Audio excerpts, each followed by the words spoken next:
Good morning, everyone. Pete Pardo here from Sea of Tranquility. Welcome to another episode of Friday Morning at the Fun House with my good friend Martin Popoff from up in Canada.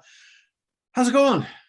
Not too bad, not too bad. Freezing cold still. Winter has not left us. No snowing? No snow? No snow right now. We had a little bit before, but it's -9 Celsius out there. So yeah, pretty Wow. nutty. Yeah, we got heavy freezing rain right now. So it's like you open up the door and all you hear is like, oh wow. We got, I think, about an inch and a half of snow in the overnight. Now it's all this freezing rain nonsense. So it's going to be a mess out there to clean up. I'm not looking forward to it. I'm not looking forward to it. This has been the year of ice. It's like we've had actually more ice storms than we've had actual snowstorms. Huh. I hate ice. Hate it. Yeah. Hate it. Wild.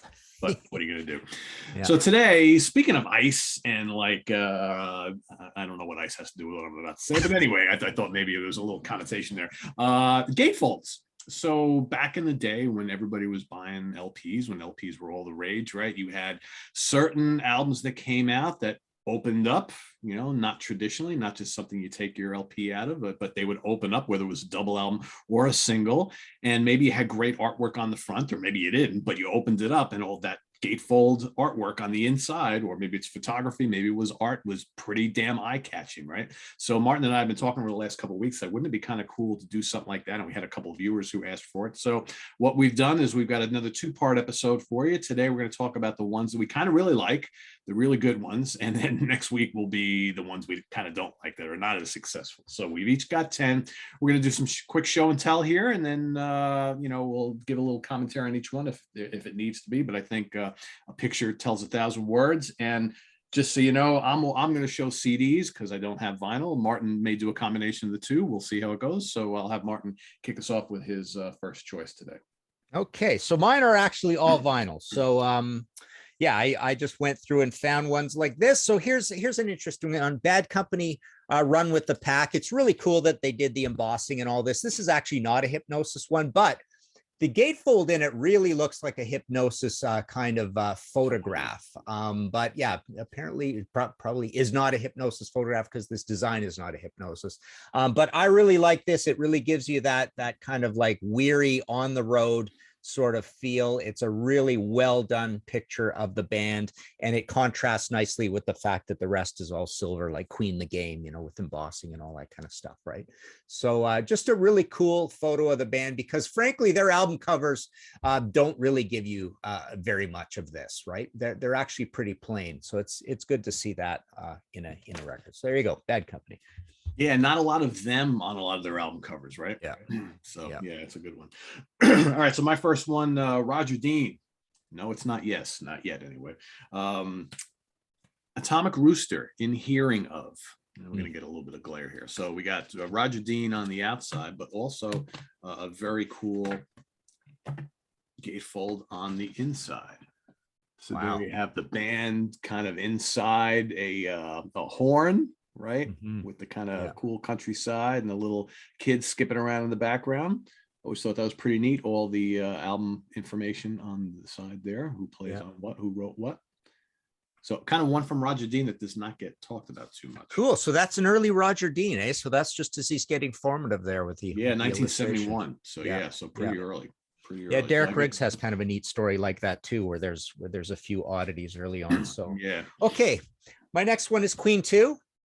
And I love the idea that, there is the whole idea with the side white and the side black.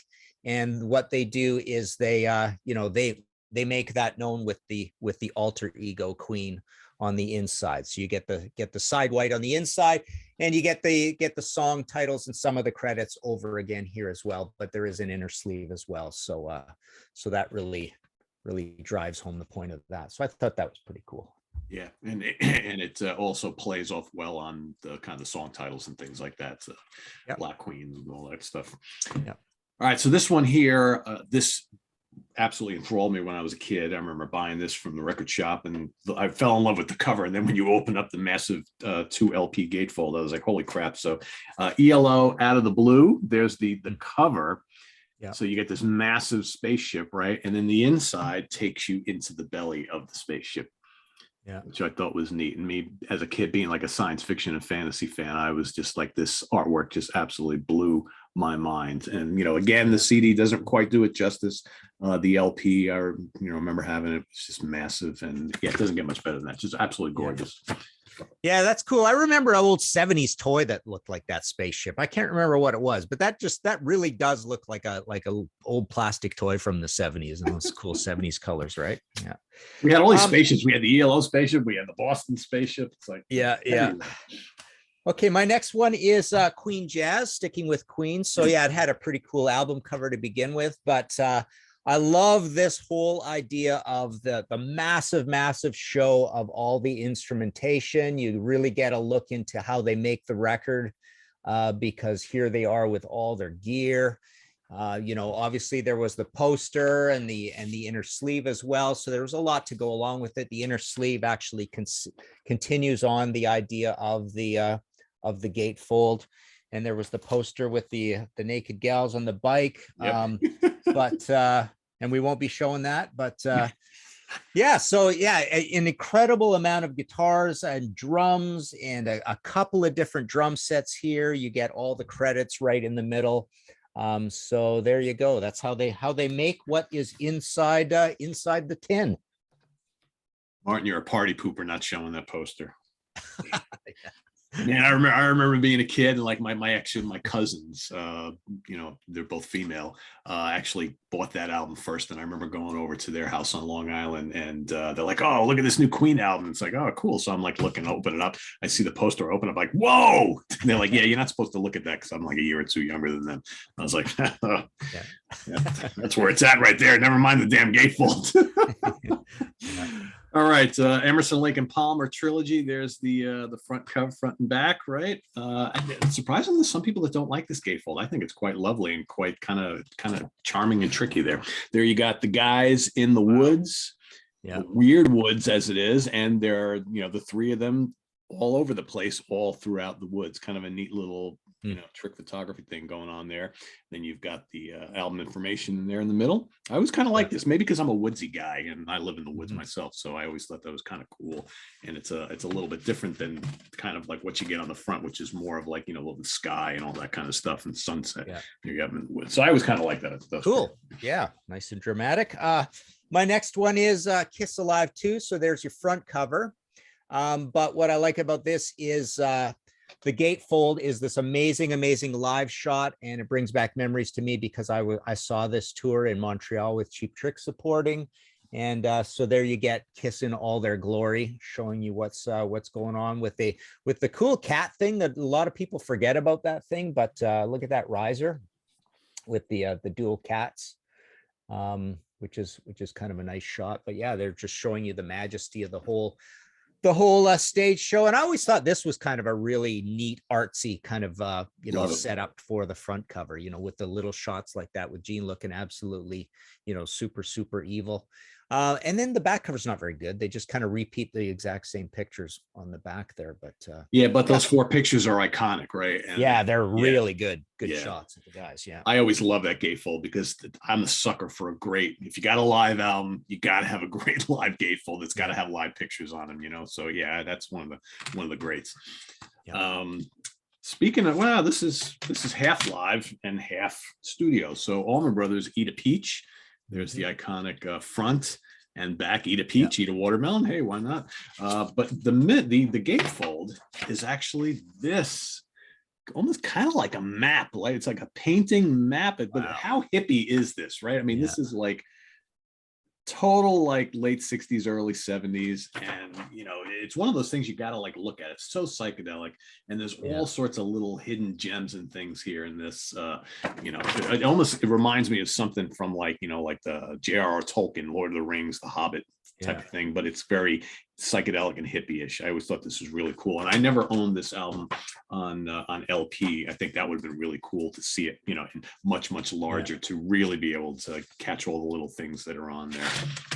It's a good idea, taking that pretty conservative Southern rock music and even jazzy and even academic and linking it with the whole psychedelic thing, right? Yeah. And then the whole jam band thing and hippies and all that things. Good idea. So yeah.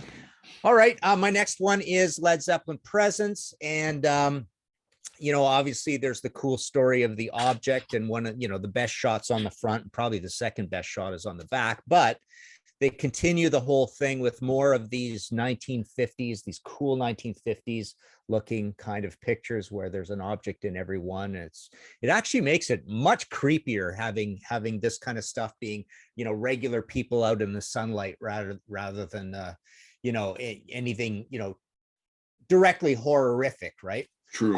It's just really cool seeing that object show up in all these places. And as we discussed before, when we looked at hypnosis, that thing is the absence of light. Essentially, there's no corners on it when they put it in here like this. It's absolutely just jet black with no edges on the thing. So yeah, really, really cool object shots. There you go. Yeah, what's great about that one is all those photographs are meant to portray a time in history that was very innocent, and here you have this very ominous kind of object right in the center of all those pictures, right? So it's kind of like this good play on things there. Very, very and almost like a lost history, right? It's like wow, it did, were people motivated, and was society pushed forward by this mysterious object back then, and all this news has been suppressed and we don't know about it anymore.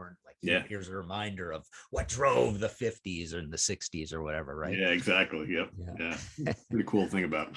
Yeah. All right, back to Roger Dean, because got to have more Roger Dean here. Yes Songs, one of the coolest gatefolds ever, in my opinion. You get the great cover, you get the great live shot, and then you get not one, not two, not three. I mean, this is all, this whole thing opened up, right? I mean, look at that. Just absolutely stunning. Probably some of Roger's best work ever. Yeah. Look at that. I mean, it does not get much better than that. Yeah, which all could have been album covers in their own right. Absolutely. Yeah, absolutely. I almost picked Close to the Edge, because Close to the Edge, of course, has just like the black cover with the brand new logo at the time and really not much else. But then the gatefold is really good, but it's not nearly as impressive as this. This to me is one of Roger's best works right there. Just absolutely mind blowing. And I love the one with the black and the orange kind of color scheme, which is a little fresher for him, right? Not so absolutely. Yeah, all great. This classic stuff from him. Yeah. Okay. My next one is Led Zeppelin, Houses of the Holy, and the inner of this is just so colorful and cool, and it's got the weird, creepy child sacrifice, essentially, is what that is, right? Yeah. Like the thing peeking over the top, gonna take the child up into the sky or whatever, right? We don't know what that is exactly, but it kind of looks a little alienish rather than monsterish, because it's lighting up, right? Looks like it might even be like a spaceship coming over the top there. Yeah, who knows, right? But yeah, so you get the gatefold that way, and then of course, the inner is just a big gate, no words, it's just all really cool and mysterious, right? That one of the great covers of all time, I think. That whole album, it's just, because you're right, it's so mysterious. People have been talking about what it all means for decades. Now, of course, people want to just kind of cancel it out because it's got naked children on it. So it's like, can't. Got to be offended now, but it's just so fascinating, I think. And I love the fact that there's no writing, no words, no logos, no nothing on there, which is really cool.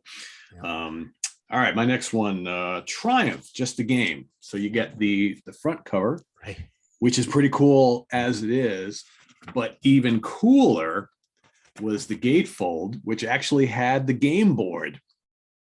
Yeah. All right, plus some kick-ass live shots. I remember buying this as a kid thinking that is the coolest thing. I want to play that game. Is that unavailable? Mom, can we not buy that in the stores? No, you can't. So I don't know who Triumph is. Has nothing to do with a Parker Brothers game. But I believe there was actually a promotional game, or maybe just promotional dice or something. But I think there was some promotional materials that you could get at the time with that. Really? Wow. Yeah, cool. That radio people got or whatnot. Yeah. Nice. Yeah. Yeah. Neat. Pretty cool. Good live shots too. But yeah. Okay, my next one is Demon, the Unexpected Guest. We talked about this one. I can't remember exactly why. It might have had something to do with album covers, but this just elevated this band to scary levels. I mean, the album cover itself is scary, but the fact that the music is a little commercial and weird and keyboardy and melodic makes it scary as well. But then it had these live shots in it that just made, not live shots, shots of these old guys, or the guys as old guys, that made it look even more epic and mysterious. And, it was like that to begin. I mean, even the back cover is really scary on it, right? Yeah, it is. But yeah, just one of the creepiest sort of inner gates of that whole new wave of British heavy metal thing that raised these guys to another level. So there you go. And the first album cover was really good too. It is. And it's another one of those examples of the cover art and everything just kind of throwing you off a little bit from what the music actually sounds like, but really fine music. But I think most people back in the day were kind of like, oh, this isn't heavy at all. Look at this evil album cover art. And then you get all these keyboards and hooks and melodies. It's like, well, but those hooks and melodies are pretty damn good. You got to admit, right? Yeah. All right. More Roger Dean love here today. Urai Heap, The Magician's Birthday. Had a couple choices here for Heap. Decided to go with this one because, again, I'm a sucker for live shots. And I think the Gatefold, it was always really cool. Had some great live shots of all the guys in the band. And then you get this kind of like negative thing here of the cover art from Roger Dean. Plus you got some lyrics and things like that here. Like I said, I'm a sucker for live shots, and these are killer live shots of each of the guys. You get two from each member. So those are cool. Those remind me of the Volume 4 live shots. Yes, absolutely. And I almost picked that because that's really cool too. Yeah, absolutely. I don't know if it's the same photographer or not, but yeah, good stuff. Neat. Cool. All right. My next one is the this awesome Masters of Reality debut album, Chris Goss, right? And this is one of those, mysterious. It was on Deaf American, right? But no writing on anything other than the record label stuff. Just says American, Deaf American over and over again. But the back is just like that and that. So they gave you lots of information on the inside, but it's more like just cool little occult symbols and stuff, and these weird quotes. It almost reminds me a little bit of Led Zeppelin Physical Graffiti and a little bit of Led Zeppelin 3, in having all these little weird disparate pictures of things. But yeah, the credits are sprinkled throughout as well. You get the song titles and all that, but yeah, just weird little I guess quotes from the songs or sayings, and just lots and lots of cool little pictures to look at to make up for the fact that there's nothing, and then the inner sleeve is just black on one side and Deaf American there. But what a great album. One of the great Rick Rubin recordings. Sadly, the second album, Sunrise on the Suffer Bus, was a bit of a disappointment. That's the Ginger Baker one. This is just a kick-ass, right down the line of Trouble crossed with the Cult almost, right? And really kind of bluesy little ZZ Top to it. And their later albums, which are harder to find, there's a green one and an orange one. They're pretty cool too. But that's the classic. Absolutely. Ioannis didn't work on that album cover art, did he? Kind of looks like his work, but no, I don't think so. It does look like his work, doesn't it? Yeah, definitely looks like his work. Big time. Fate's Warning was. Yeah, that would be I don't remember. No, it says cover painting John Leamy. Okay. So it's not him, but yeah, sure does look like his. Yeah, good eye. Yeah. All right, this is got another triple album. I got a couple triple albums on my list. So another one that I just absolutely adored, just staring at, gawking at when I was a kid when I first bought this. Wings Over America, Paul McCartney Company. There's the outside, and then the CD booklet's not doing it justice, but in the inside you had this, and again, I'm a sucker for live shots. So the inside gatefold had this amazing drawing of a live shot, which again, this is not going to do it justice at all here, but you basically, there's Jimmy McCullough, okay, on one side. You got Paul and Linda and Joe English in the middle, and then where's Denny? There's Denny with his double neck guitar there at the end. And again, the gatefold was that whole thing all the way across. Just an amazing drawing, probably of an actual photograph, but just so well done. And then, here in the CD booklet, you get all these other great pictures from, or photographs from, the actual poster that came with the album, which was pretty mind-blowing. Went right up on my wall, as you can imagine. But yeah, just again, the CD doesn't do the Wings Over America justice at all as far as like the presentation of the gatefold. But yeah, just as a kid, man, I was just so into that. Yeah, it's cool when they stylize and do something like that a little more. It makes you show that they're paying attention and putting some effort into it, right? Yeah, yeah, Straight live shots. Yeah. Yep. All right, my next one is Gillan Future Shock. I remember I showed this for some, maybe we were talking about the New Wave British Heavy Metal, but this is my original UK edition. So what it came with was the gatefold was these science fiction-y pictures like this, but also it had a stitched in bit of a booklet where you got the pictures of the band. So there's Colin, and they're all kind of like an interesting, idea. There's John McCoy as kind of a mercenary, right? A Sandinista fighter or whatever. And then you've got in the next page is we've got Mick, the drummer. And then we've got a collage of shots there. And then we've got, these aren't in order, but then we've got your full lyrics. And finally, the other, let's see, no, we've got the full live, the full shot of the guys. Oh, they are sitting around the table, a little bit like except Russian roulette, right? Sitting around a table like that, more collages and text. Yeah, this was a big booklet that came with this. Yeah, right. Jesus. And then I guess I missed a page here and there, but another sci-fi shot and more collagey stuff. So let me find the Ian one. How did I miss that one? We got Mick. We've got those guys. Gee, they aren't even in here. That's it. Oh no, hang on. Yeah. Oh yeah, Ian's on his own at the front. There, he's the first page. So that picture that photograph right there is actually the photograph of Ian that is on the spine of all the Gillan reissues on CD. So okay. If you look at my wall and you see the whole line of Gillan CDs, it's that picture that shows up. Cool. Yeah. Oh yeah, just a whole history of the band in these shots, in these small ones. Actually, I'll show you another cool thing that I traded off a buddy of mine. This is pretty awesome. I don't know if I've ever shown this before. This is my fully signed Gillan photo in pen back when this. He got this when they came to Toronto in like 1981. Wow. Yeah. That's pretty cool, eh? Considering they didn't come to North America much, that's pretty neat. Yeah. Yeah. So there you go, Gillan. Cool.